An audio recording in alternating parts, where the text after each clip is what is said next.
Hello student, welcome to my Ranveer Gautam accountancy tutorial class. Last video में आपने issue of share के बारे में पढ़ा और उसके जनरल इंटरव्यू को देखा। उसी से रिलेटेड मैं और आगे आपको ले जाऊंगा। चलो देखते हैं।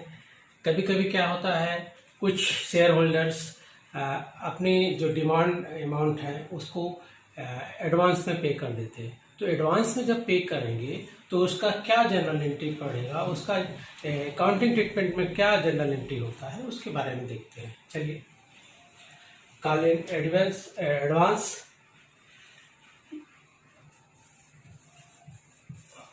When advance amount received. जब एडवांस अमाउंट हमको रिसीव होता है तो जनरल एंट्री पास होगा bank account DR to call in advance account. Hindi में इसको बोलेंगे बैंक खाता नामे कॉल इन एडवांस खाता से।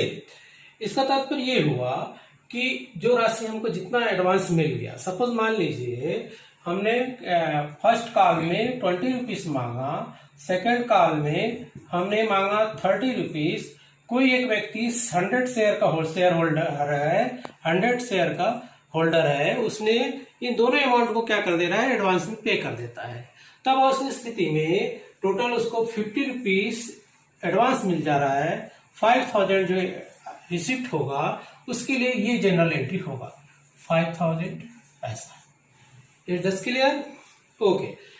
इस कॉल इन एडवांस को चूंकि ये हमारा एडवांस से मिल गया है तो इसको अपन को शेयर एंड कैपिटल अकाउंट में ट्रांसफर करना पड़ता है। तो उसके लिए जनरल एंट्री होगा call in advance account DR to share capital account. Hindi में बोलेंगे इसको अग्रिम याचना खाता नामे अंश पूंजी खाता से। ध्यान रखना है बेटा, यहाँ पे हमको जो अंश की डिमांड कर रहे हैं, जैसे समतांश का कर रहे हैं तो समतांश पूंजी खाता से। यदि हम अधिकार अंश मांग कर रहे हैं या प्रेफरेंस शेयर मांग कर रहे हैं तो preference share capital account. Clear? अब जब हमको शेयर होल्डर, कभी कभी प्रश्न में क्वेश्चन में ये बोल दिया जाता है कि आपको शेयर होल्डर अकाउंट खोलना है, तब उस स्थिति में जब शेयर होल्डर अकाउंट खोलना है तो जनरल एंट्री इसके जगह चेंज हो जाता है। वो क्या होता है देखते हैं।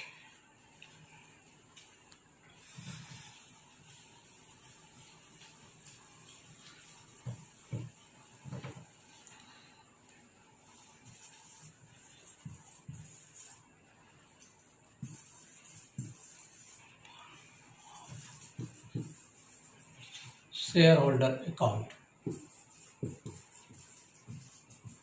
तब जनरल एंट्री पास होगा call in advance account DR to share holder account. जब अमाउंट हमको रिसीव्ड हो जाएगा तब इसकी एंट्री हो जाएगी bank account DR to call in advance account. इस प्रकार से जनरल एंट्री पास करना पड़ेगा। क्लियर? देखो बेटा, जब कंपनी आर्टिकल ऑफ एसोसिएशन में कुछ बातों का उल्लेख करता है और उस बातों का उल्लेख क्या रहता है उसको हमको देखना पड़ता है। जैसे मान लीजिए कंपनी को यह डिक्लेरेशन करना पड़ता है कि एप्लीकेशन अमाउंट प्रिंटेड प्राइस से जो फेस वैल्यू है उससे 5% से ज्यादा नहीं होना चाहिए। दूसरा, उसमें दो डिमांड में कम से कम 1 महीने का अंतर होना चाहिए, या आर्टिकल ऑफ एसोसिएशन में जो शर्तें दिए गए उसके अनुसार से करना चाहिए।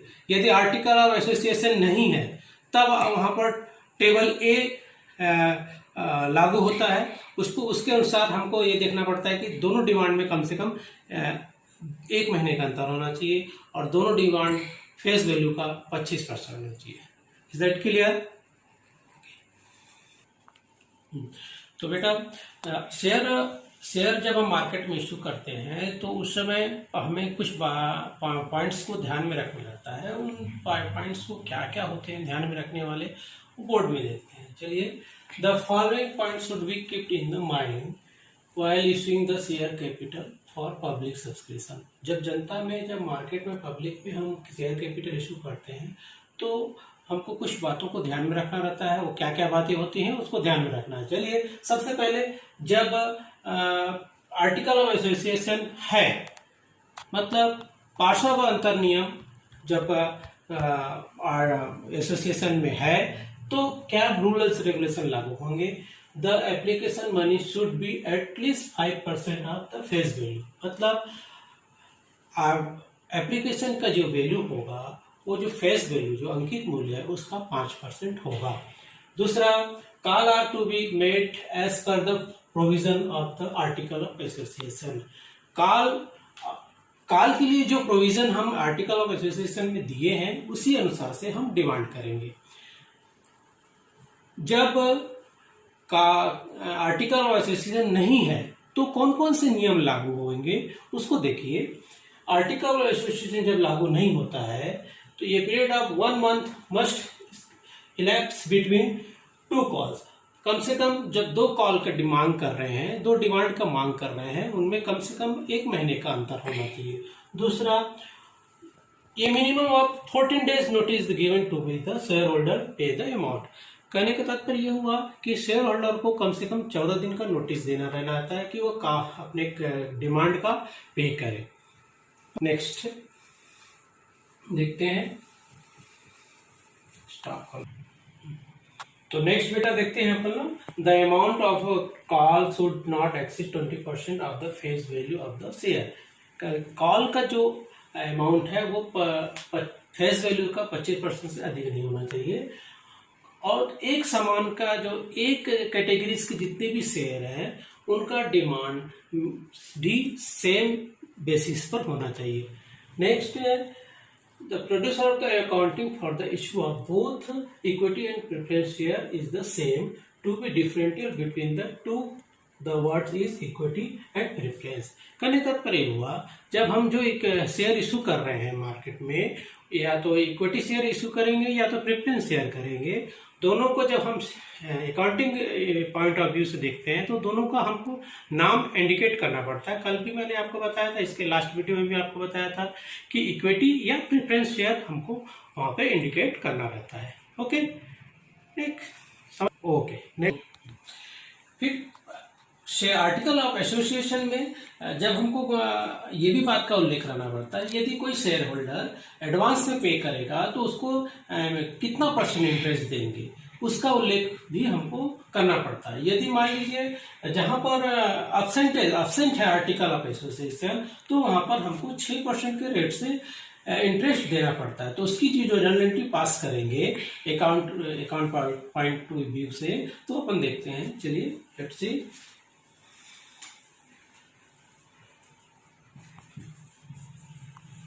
Interest on advance call account दिया to call in advance account. कहने का तात्पर्य हिंदी में हुआ अग्रिम याचना पर ब्याज खाता नामे अग्रिम याचना खाता से।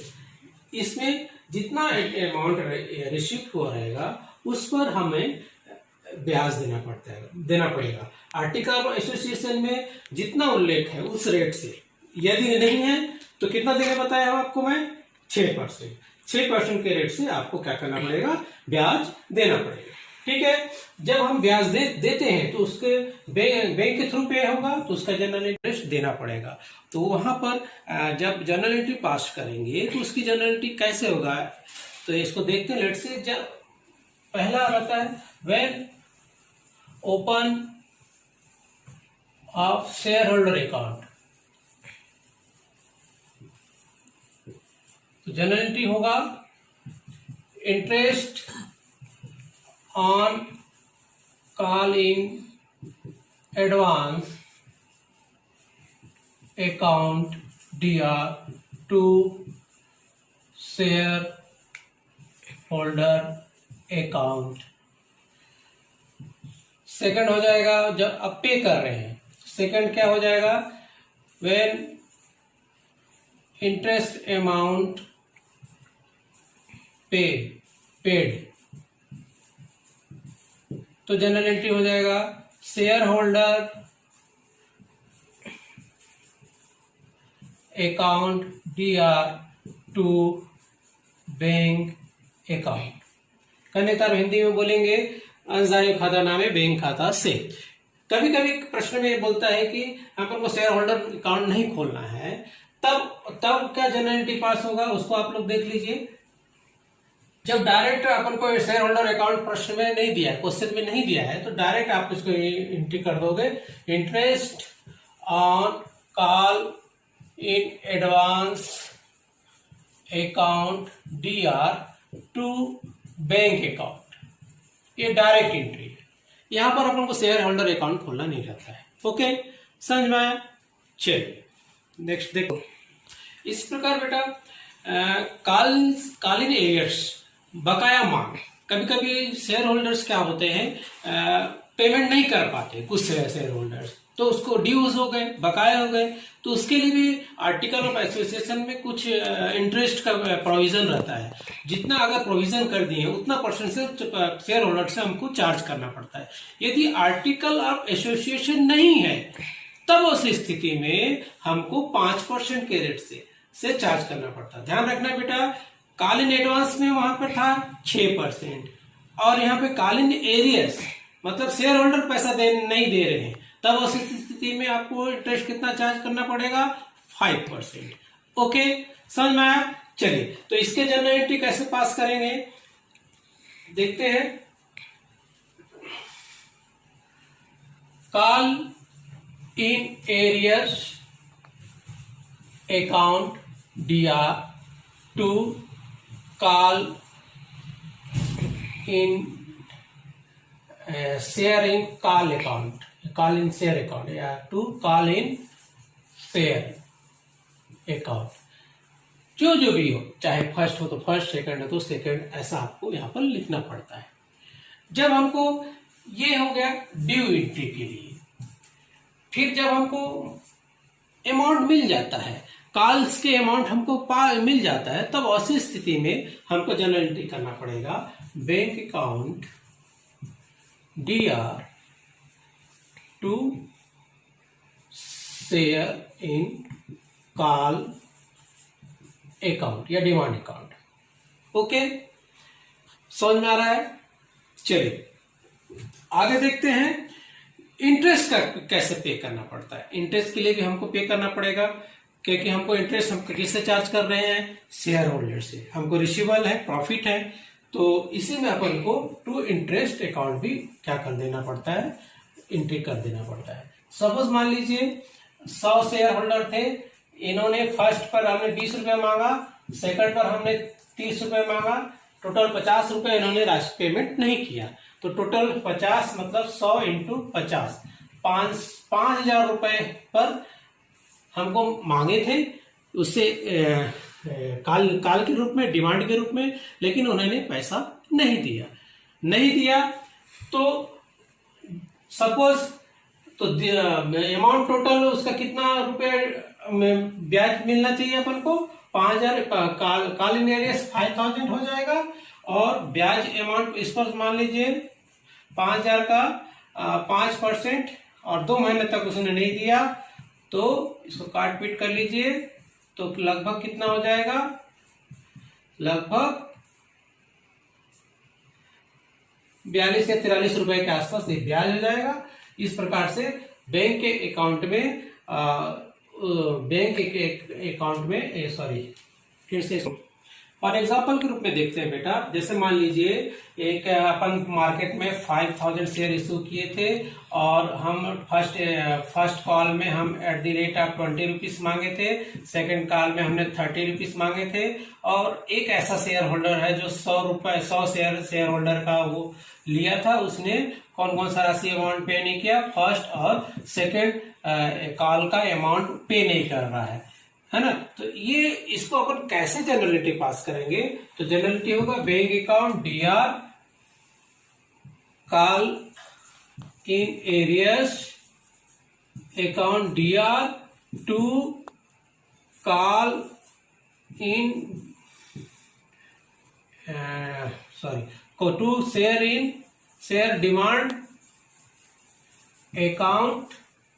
कितना हो जाएगा, शेयर हमने कितना किया 5000 इंटू 50 टू 25,000, उसने 100 इंटू 50 5,000 रुपीज नहीं दिया, तो एरियस में 5,000 रुपीज हो जाएगा, तो बैंक में कितना मिल जाएगा 20,000 रुपीज हो जाएगा।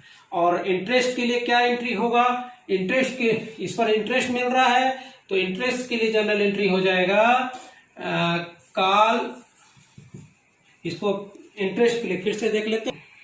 इंटरेस्ट के लिए एंट्री क्या रहेगा देखते हैं, जनरल एंट्री हो जाएगा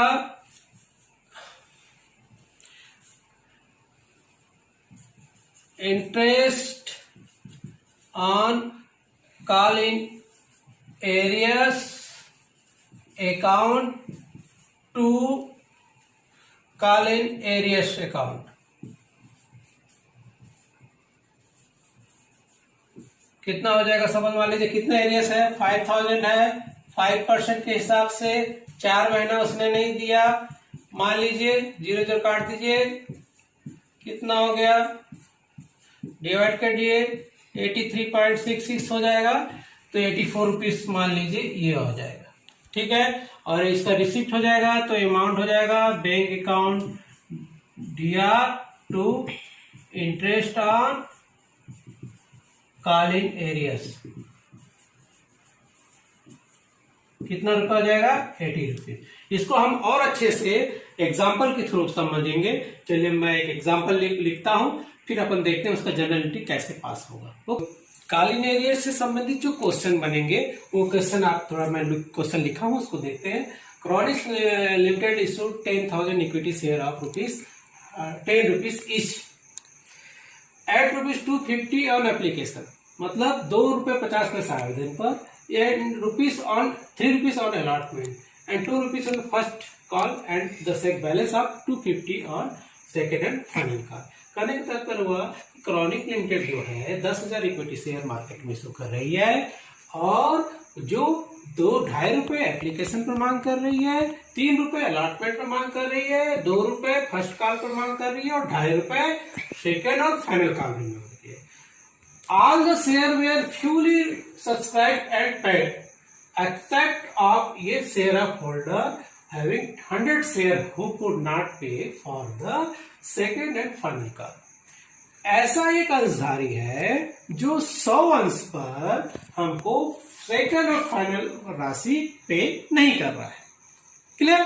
तो इसको देखिए वर्किंग एक समझ लीजिए, इस क्वेश्चन को अच्छे से वर्किंग के रूप में समझेंगे। देखिए कंपनी कितना शेयर इशू कर रही है, 10,000 शेयर इशू कर रही है, एट द रेट ऑफ कितना है 10 रुपीज। 10 रुपीज को कैसे मांगा, एप्लीकेशन पर मांग रहा है ₹2.50, अलॉटमेंट पर मांग रहा है ₹3, फर्स्ट कॉल पर मांग रहा है ₹2, और सेकंड और फाइनल कॉल में मांग रहा है वो ₹2.50। तो इस प्रकार कितना मांगा, ₹10। समझ में आया? एक ऐसा शेयर होल्डर है जो कितने रुपए का कितना शेयर का होल्डर है, वो 100 शेयर का। उसने कौन सा राशि पे नहीं कर रहा है, ये वाला अमाउंट पे नहीं कर रहा है। कितना रुपया नहीं पे कर रहा है, ₹2.50 के हिसाब से। कितना रुपया नहीं पे किया, ₹250 पे नहीं कर रहा है। तो इसको अपन बोलते हैं कॉल इन एरियर्स। क्या बोलेंगे, कॉल इन एरियर्स समझ में आया? तो इसका जर्नल एंट्री कैसे पास होगा? बुक्स में जर्नल एंट्री पास करना है। चल देखते हैं, प्रोफार्मा खींचकर हम इसको बनाते हैं। ठीक है, गो।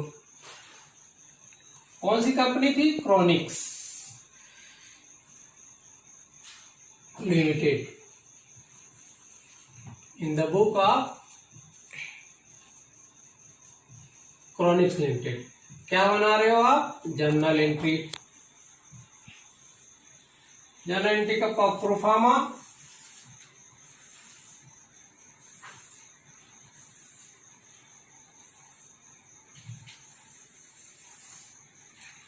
ये डेट का कॉलम हुआ, ये पर्टिकुलर, ये जनरल लेजर फोलियो, ये डेबिट अमाउंट, ये क्रेडिट अमाउंट। पहला एप्लीकेशन अमाउंट जब हमको रिसिप्ट होगा तो क्या एंट्री होगा? Bank account DR to equity. Equity share issue क्या है? Equity share application account. कितना शेयर का हमने डिमांड किया था मार्केट में? 10,000। Being 10,000 share at the rate of कितना था? 250 rupees each. Application amount receipt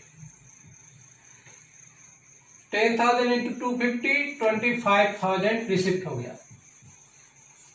ये हमको अमाउंट मिल गया, इसको हम शेयर कैपिटल अकाउंट में ट्रांसफर करेंगे। तो जनरल एंट्री पास होगा। ट्रांसफर करने के लिए equity share application account DR to equity share application account कितना रुपए रिसिप्ट ट्रांसफर कर देंगे? 25,000। यहां तक कुछ नहीं हुआ। ठीक है, समझ में आ गया? नरेशन लिखेंगे, being application amount transfer in capital account, share capital account. Okay, अब आपको डिमांड करना है अलॉटमेंट का। तो अलॉटमेंट का डिमांड एंट्री क्या होगा? Equity share allotment account DR to equity share capital account.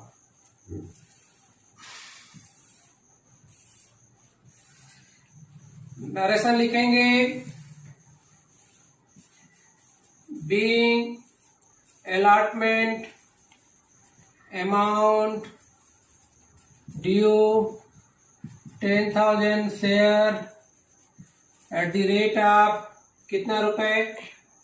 3 rupees each. कितना रुपए मिल गया? 30,000। समझ में आ गया? अब अलॉटमेंट राशि हमको रिसिप्ट होगा, उसकी जनरल एंट्री कैसे पास करेंगे देखते हैं। अलॉटमेंट अमाउंट रिसिप्ट होगा, bank account DR to equity share allotment account. कितना रुपए मिला था? डिमांड किए थे 30,000 का, 30,000 यहाँ पे मिल जाएगा। समझ में आ गया? नरेशन लिखेंगे, being allotment amount receipt 10,000 share at the rate of 3 rupees each। Clear. अब हम फर्स्ट कॉल के मांग करेंगे। फर्स्ट कॉल कितने रुपए मांग रहे थे? 2.5 रुपये, 250।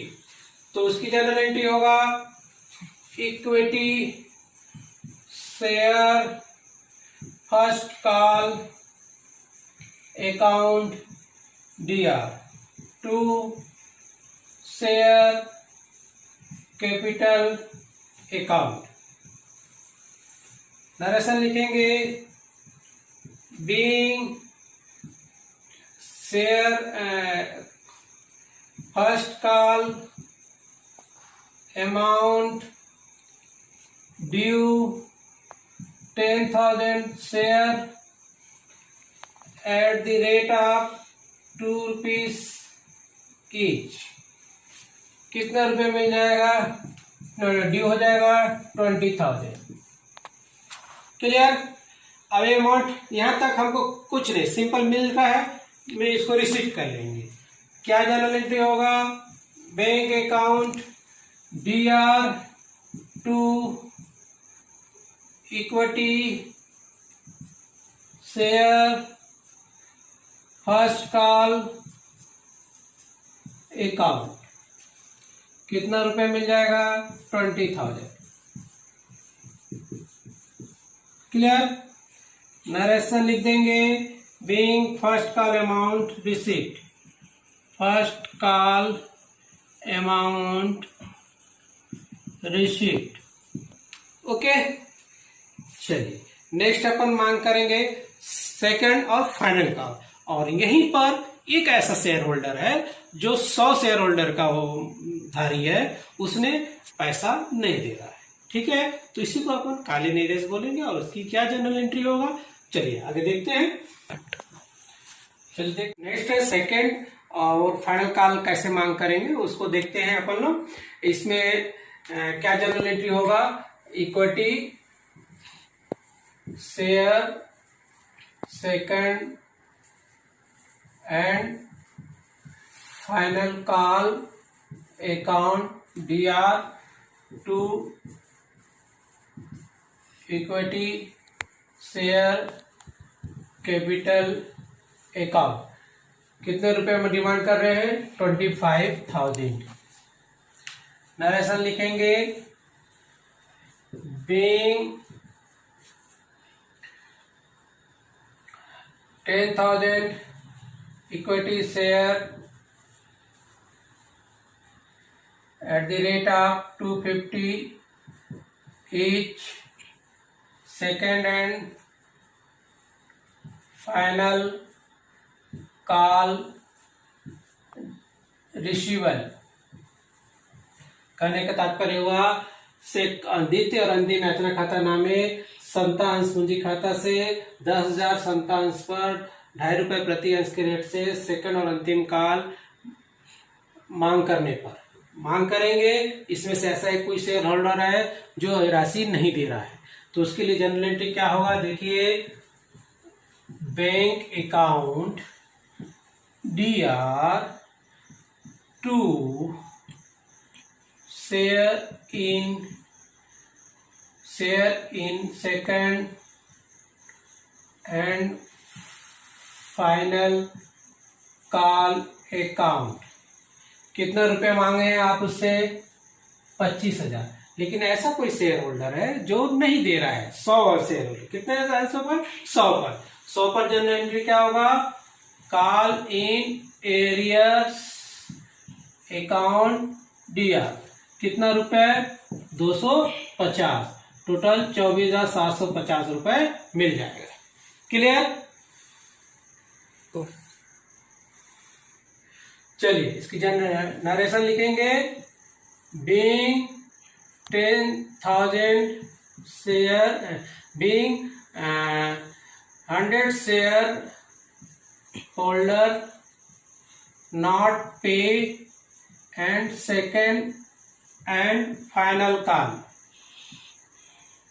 And balance share holder to be paid.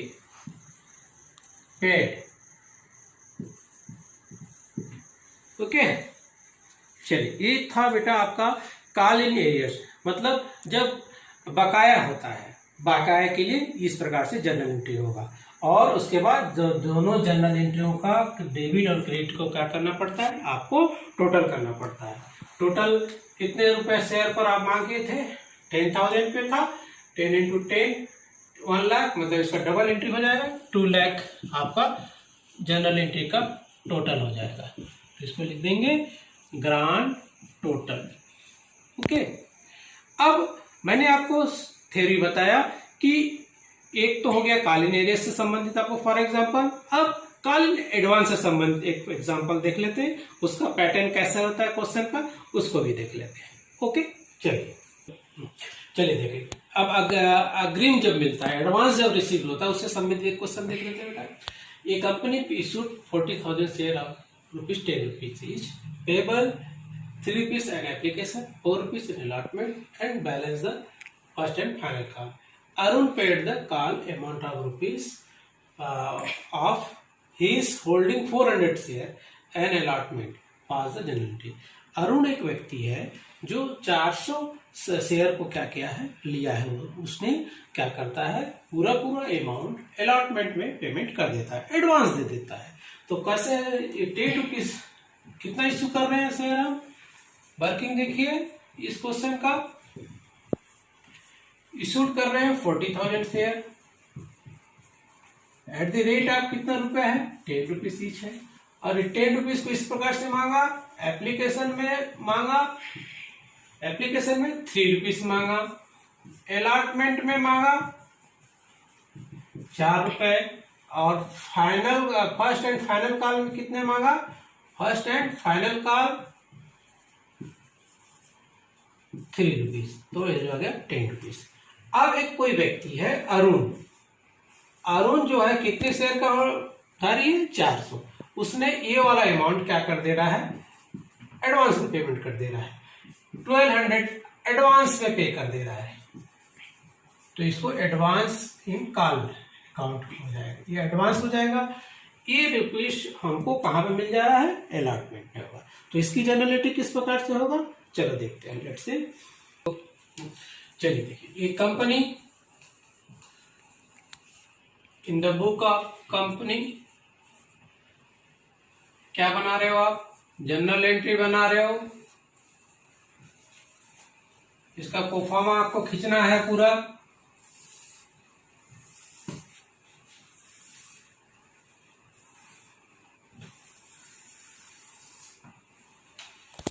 ये डेट, ये particular, ledger folio, debit amount, credit amount. पहला एप्लीकेशन अमाउंट मिलेगा, क्या एंट्री हो जाएगा, bank account DR to equity share application account. कितना इश्यू किए थे अपन, 40,000 share, 40,000 share application amount, sorry फिर से इसको लिख देते हैं, being application amount received 40,000 share at the rate of कितना, 3 रुपीज ईच। कितना हुआ, 1,20,000। ठीक, अब ये अमाउंट हमको मिल जाएगा, इसको कैपिटल अकाउंट में ट्रांसफर करेंगे, क्या हो जाएगा, equity share application account DR to equity share application account. कितना हो जाएगा, 1,20,000 हो जाएगा। ठीक है, इसको हम यहाँ पर नरेशन लिख देंगे, बीइंग एप्लीकेशन अमाउंट ट्रांसफर इन शेयर कैपिटल अकाउंट। ओके, अब हमको क्या मांग करना है, अलॉटमेंट के अमाउंट मांग करना है। तो उसको कैसे मांग करेंगे, तो allotment account equity share allotment account DR to equity share capital account. कितने रुपए शेयर मांग कर रहे हैं अपन लोग, being allotment amount due 40,000 share at the rate of 4 rupees each। कितना हो गया, 1,60,000 रुपए हो गए। ये आपने यहाँ पे मांग कर लिया। ठीक, अब ये वाला जब अमाउंट मिल रहा है तो एक अरुण करके जो व्यक्ति है वो फाइनल कॉल का भी अमाउंट इसके साथ दे देता है।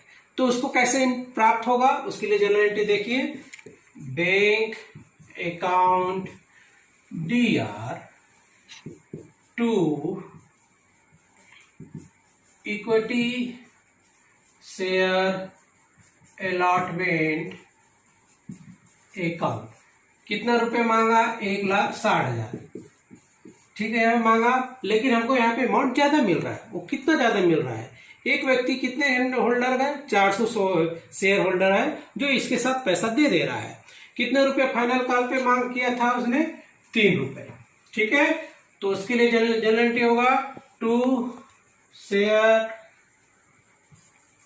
Call in advance account. देखिए 400 इंटू 3, आप पहले बताया वर्किंग में 1,200 रुपया भी यहाँ पर मिल जा रहा है।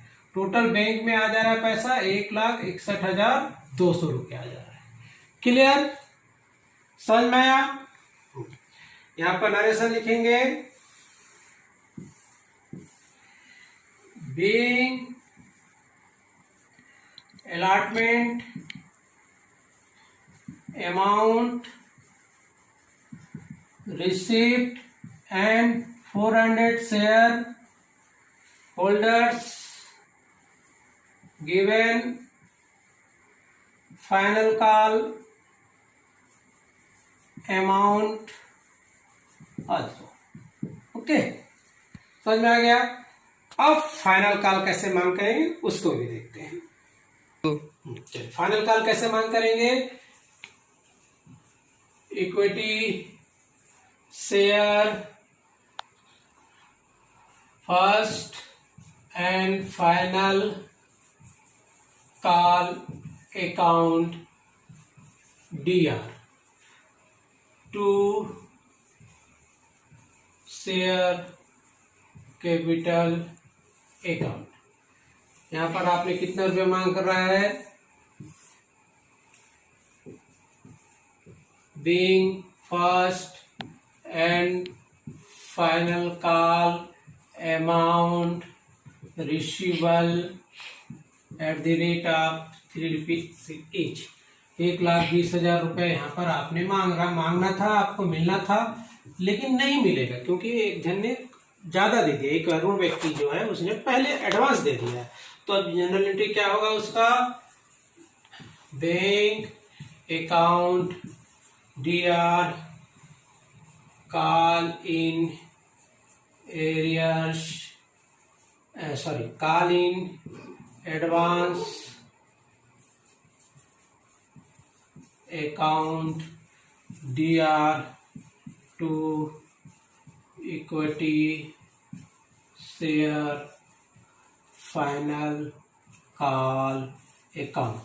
1,20,000 मिलना था लेकिन 1,20,000 नहीं मिलेगा क्योंकि 1,200 पहले मिल चुका है, तो मिलेगा 1,18,800। आगे समझ में बेटा, ये इस प्रकार से इसकी जनरल एंट्री पास होगा। फिर इसको आपको क्या कर लेना है, टोटल कर लेना है। ठीक, टोटल कैसे होगा, पहला एप्लीकेशन में कितना आया था 40,000 इंटू 3, फिर अलॉटमेंट में 40,000 इंटू 4, फिर फाइनल कॉल में इंटू 3, ये कितना हो गया 1,20,000। यहाँ पे कितना हो गया 1,60,000 प्लस 1,200 प्लस 1,20,000, कितना हो गया 4 लाख हो गया। और इसका डबल हो जाएगा 8 लाख। 8 लाख कितना हो जाएगा